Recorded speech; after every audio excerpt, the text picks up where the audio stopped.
Hello प्यारे विद्यार्थियों, जैसा कि अब अपन अभी प्राचीन भारत के स्रोतों के बारे में चर्चा कर रहे हैं, उसी कड़ी में आज हम साहित्यिक स्रोतों की चर्चा करेंगे। भारतीय इतिहास को जानने में साहित्यिक स्रोत का क्या महत्व है, उसके बारे में हम ये कह सकते हैं कि प्राचीन भारत में समय समय पर एक विशाल साहित्य का सृजन हुआ। इसमें अनेक श्रेष्ठ एवं अद्वितीय ग्रंथ लिखे गए। बहुत से चूड़ांत और उद्भट विद्वान इस धरती पर हुए एवं मानव जीवन का शायद ही ऐसा कोई पक्ष बचा हो जिस पर उन विद्वानों ने कोई शास्त्रीय चिंतन मनन न किया हो। हमारे साहित्य के सर्वग्राही, निगूढ़ और देदीप्यमान स्वरूप को नज़रअंदाज करते हुए कुछ पाश्चात्य विद्वान ये भारतीय इतिहास के बारे में धारणा फैलाते हैं कि प्राचीन भारतीयों में ऐतिहासिक दृष्टिकोण का नितांत अभाव था, अर्थात उनमें इतिहास बुद्धि थी ही नहीं, न उनमें इतिहास के प्रति किसी प्रकार की समझ थी। ऐसा जो उन्होंने कहा, उनको नकारने के लिए हमारे पास पर्याप्त प्रमाण है। और ऐसा हमें लगता है कि चूंकि उन विदेशियों को भारतीय संस्कृति की पूर्णतः समझ नहीं थी और भारतीयों का जीवन के प्रति जो दृष्टिकोण था उसको भी वो नहीं समझ पाए थे। क्योंकि अपन देखते हैं कि पाश्चात्य जगत के विद्वान जो है वो अपने परिवेश में ढले हुए थे। उनके लिए भौतिक जीवन जो था वही सब कुछ था, जबकि भारतीय दृष्टिकोण में जीवन का उद्देश्य केवल भौतिक सुख सुविधाएं नहीं थी, बल्कि जीवन मरण के चक्र से मुक्ति पाना, मोक्ष प्राप्त करना भारतीय दर्शन का उद्देश्य था। इसीलिए वो भारतीयों के द्वारा लिखे गए ग्रंथों की मूल भावना जो थी उसको वो समझ नहीं पाए और उन्होंने इसीलिए ऐसा कह दिया कि भारतीयों में इतिहास बुद्धि का अभाव था। हमारे पास इस बात के पर्याप्त प्रमाण उपलब्ध है जो ये साबित करते हैं कि भारतीयों के पास बहुत बड़ा विशाल साहित्य उपलब्ध था। यद्यपि वो पूर्णतया ऐतिहासिक वृत्तांतों से संबद्ध नहीं था, लेकिन प्रसंगवश हमें उन ग्रंथों से उनका अध्ययन करते समय हमें ऐतिहासिक घटनाओं की जानकारियाँ प्राप्त हो जाती है।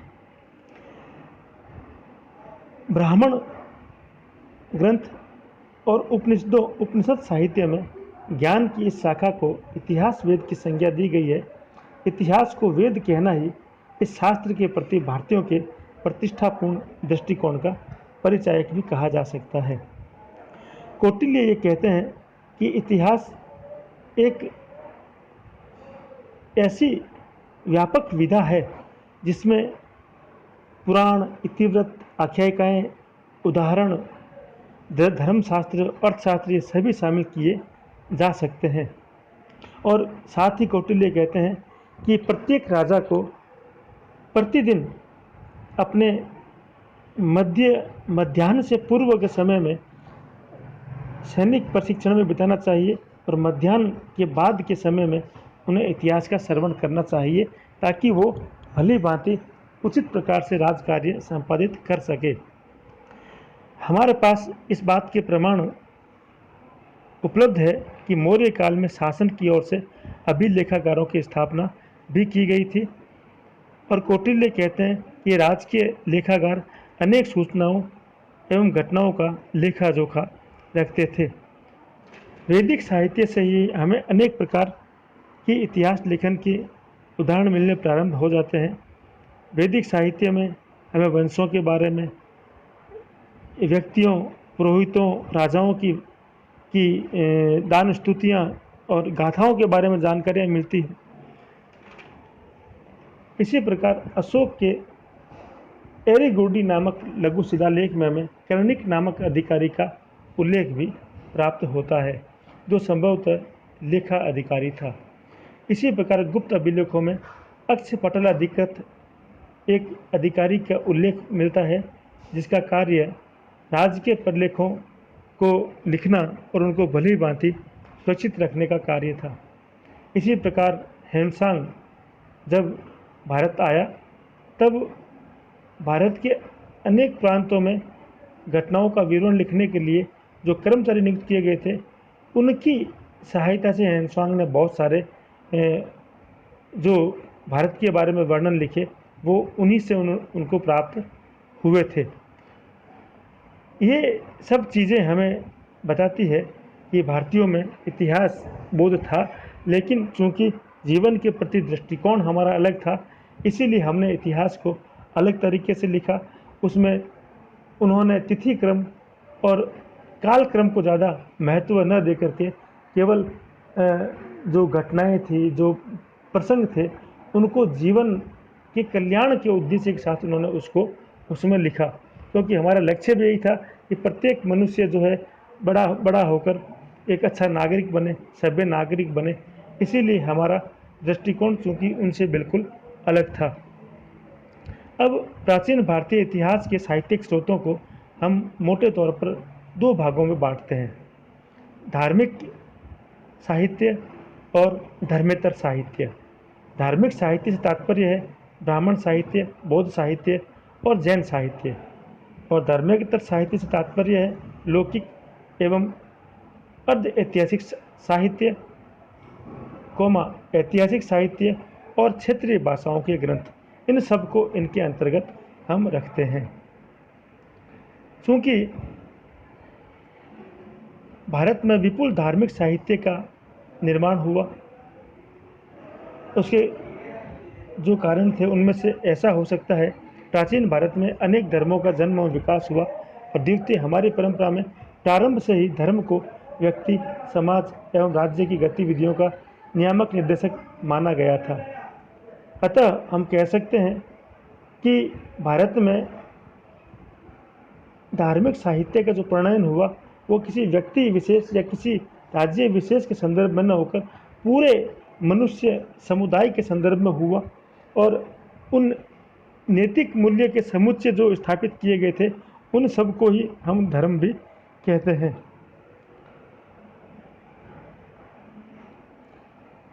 इसी प्रकार भारतीय चिंतन में वर्तमान जीवन, इहलोक, व्यक्ति की कर्मशीलता और उनके सामाजिक दायित्व, इनकी कहीं भी उपेक्षा नहीं की गई, बल्कि इनको अत्यधिक महत्व प्रदान किया गया। धर्म, अर्थ, काम और मोक्ष, इन चार पुरुषार्थों की अवधारणा, चतुराश्रम व्यवस्था, पंच महायज्ञ एवं 3 ऋणों की कल्पना, कर्मयोग का सिद्धांत आदि बहुत से विचार व्यक्ति के सामाजिक जीवन में क्रियाशीलता व अभिरुचि को पुष्ट करते हैं। भारत कर्मभूमि है, ऐसा भी अनेक ग्रंथों में जानकारी प्राप्त होती है। शायद यही कारण रहे होंगे कि भारतीय आध्यात्मिक रुचि संपन्न होने के बावजूद उन्होंने प्राचीन काल में एक गौरवपूर्ण इतिहास का निर्माण न करके उनको एक गौरवपूर्ण साहित्य का निर्माण उन्होंने किया। धार्मिक साहित्य के अंतर्गत सबसे प्रथम ब्राह्मण साहित्य को हम रखते हैं। ब्राह्मण साहित्य के अंतर्गत हम वेद, ब्राह्मण ग्रंथ, आरण्यक ग्रंथ, उपनिषद, सूत्र साहित्य, वेदांग, स्मृतियाँ, महाकाव्य और पुराणों को शामिल करते हैं। इस प्रकार धार्मिक साहित्य को हमारे लेखकों ने अध्ययन की सुविधा की दृष्टि से, समझने की दृष्टिकोण से 3 प्रकार से डिवाइड किया है: ब्राह्मण साहित्य, बौद्ध साहित्य और जैन साहित्य के अंतर्गत। जैसा कि बताया गया, ब्राह्मण साहित्य में हमने वेदों, ब्राह्मणों, आरण्यक ग्रंथों को रखा है। सबसे पहले अपन चर्चा करते हैं वेदों के बारे में। वेद क्या है? वेद भारतीय इतिहास के ब्राह्मण साहित्य के सबसे प्राचीनतम ग्रंथ माने जाते हैं। वेदों को संपूर्ण भारतीय संस्कृति और चिंतन की आधारशिला माना गया है।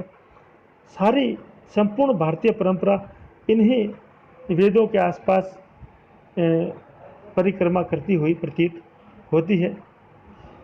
और वेदों को हम श्रुति भी कहते हैं। श्रुति अर्थात सुना हुआ ज्ञान, और ये ज्ञान हमारे गुरुकुल में ऋषि मुनियों गुरुओं के द्वारा पीढ़ी दर पीढ़ी विद्यार्थियों को कंठस्थ करवाया जाता था।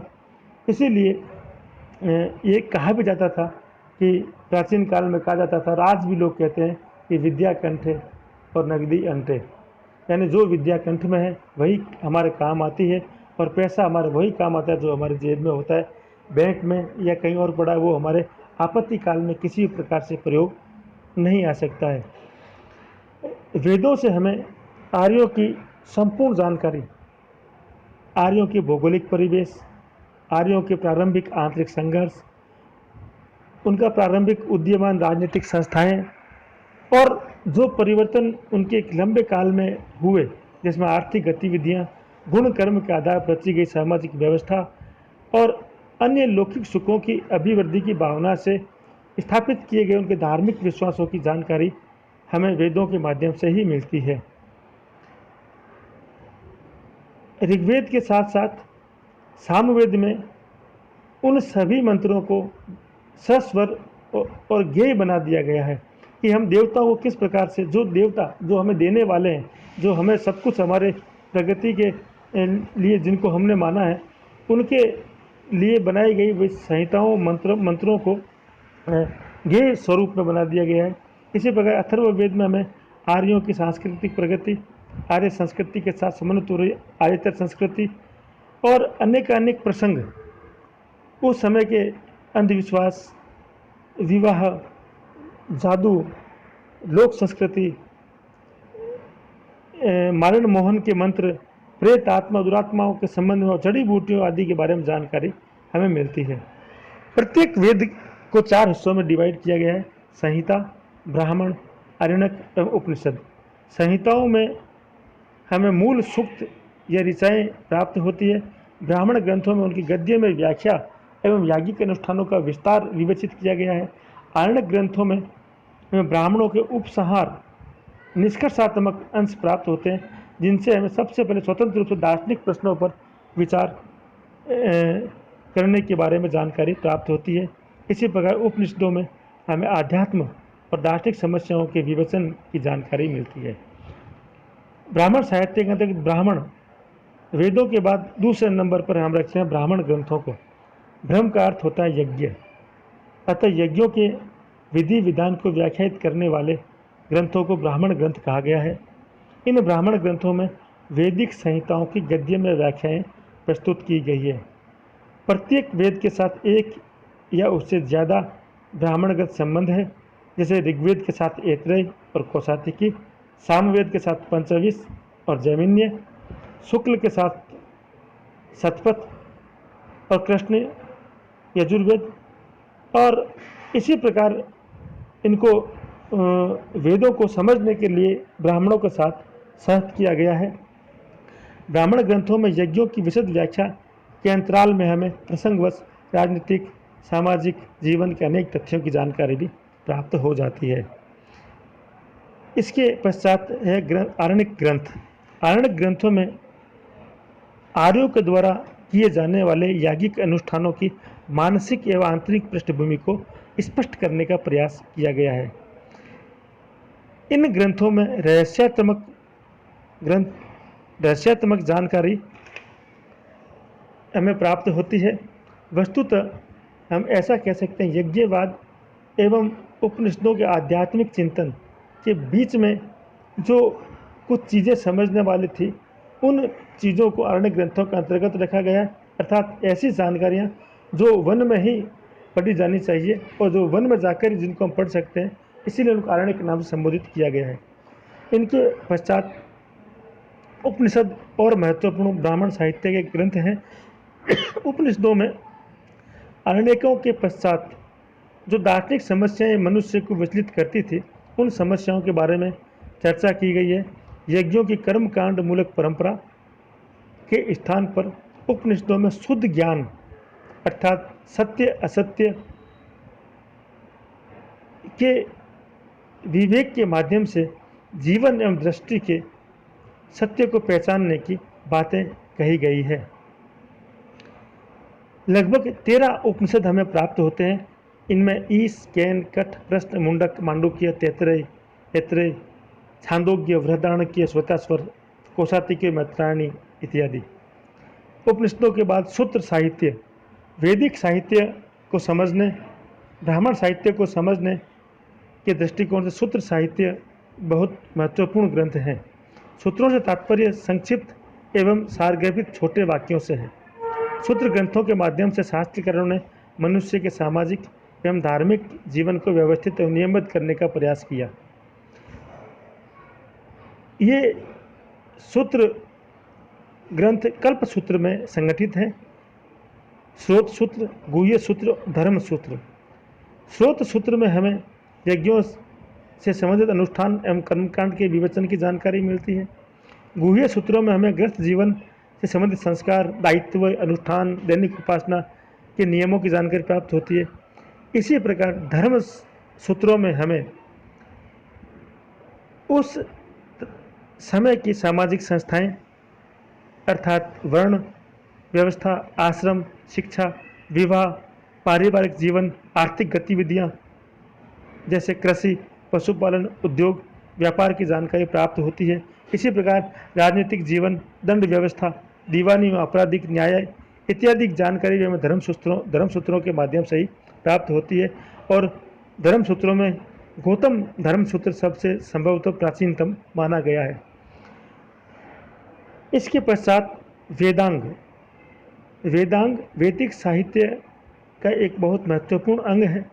वैदिक ग्रंथों में अंतर्निहित ज्ञान की विभिन्न शाखाओं के स्वतंत्र एवं व्यवस्थित अध्ययन का प्रथम प्रयास वेदांगों में ही किया गया है। वैदिक ग्रंथों जैसे संहिता, ब्राह्मण, आरण्यक, उपनिषद, निषदों को अपौरुषेय माना गया है, जबकि वेदांगों को पौरुषेय माना गया है। वेदांग 6 प्रकार के हैं। शिक्षा, जो हमें उच्चारण करना सिखाती है। कल्प, जो हमें यज्ञ के विधि विधानों की जानकारी प्रदान करती है। निरुक्त, जो हमें शब्दों की उत्पत्ति और उनके निर्माण के बारे में जानकारी प्रदान करती है। व्याकरण, शुद्ध रूप से शब्दों को बोलने और शुद्ध रूप से लिखने के बारे में जानकारी प्रदान करती है। और छंद, पद्य रचना से संबंधित शास्त्र है। और ज्योतिष, जो विभिन्न खगोलीय घटनाएं जो हैं उनके बारे में जानकारी प्रदान करते हैं। वेदांगों के पश्चात स्मृतियाँ, जिनको धर्मशास्त्र भी कहा जाता है, उसके बारे में भी महत्वपूर्ण सूचनाएं प्राप्त होती है। स्मृतियाँ या धर्मशास्त्र मनुष्य के व्यक्तिगत, पारिवारिक, सामाजिक जीवन को धार्मिक संदर्भों के माध्यम से नियमबद्ध एवं शास्त्रबद्ध करने का प्रयास है। स्मृतियों में सूत्र, विशेषतः धर्मसूत्रों की परंपरा, विषय वस्तु का ही विस्तार किया गया है। स्मृतियों में मनुस्मृति, याज्ञवल्क्य स्मृति, नारद स्मृति, बृहस्पति स्मृति, कात्यायन स्मृति इत्यादि मुख्य रूप से है। स्मृति या धर्मशास्त्रों के बाद महाकाव्य बहुत महत्वपूर्ण जानकारी प्रदान करते हैं।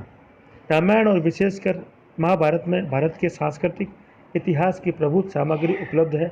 महाभारत के बारे में स्वयं वेद व्यास का कथन है।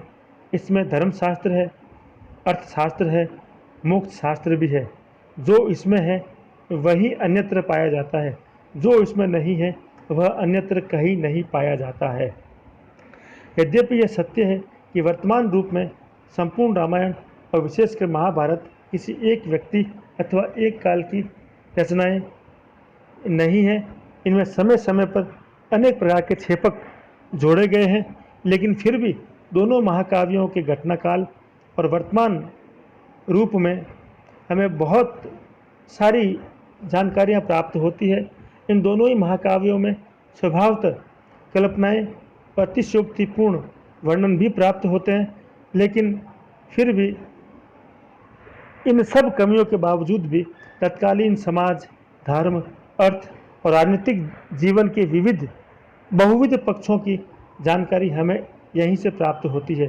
और पुरातात्विक उत्खननों से ये सिद्ध भी हो गया है कि अयोध्या, जनकपुरी, कुरुक्षेत्र, इंद्रप्रस्थ, हस्तिनापुर आदि नगर जिनका इन शास्त्रों में वर्णन है, वो उनका वास्तव में अस्तित्व था। और वहाँ से इनसे संबंधित जानकारियाँ भी समय समय पर जो उत्खनन हुए हैं वहाँ से जानकारियाँ भी प्राप्त, बहुत सारी बहुत सामग्री भी वहाँ से प्राप्त होती है।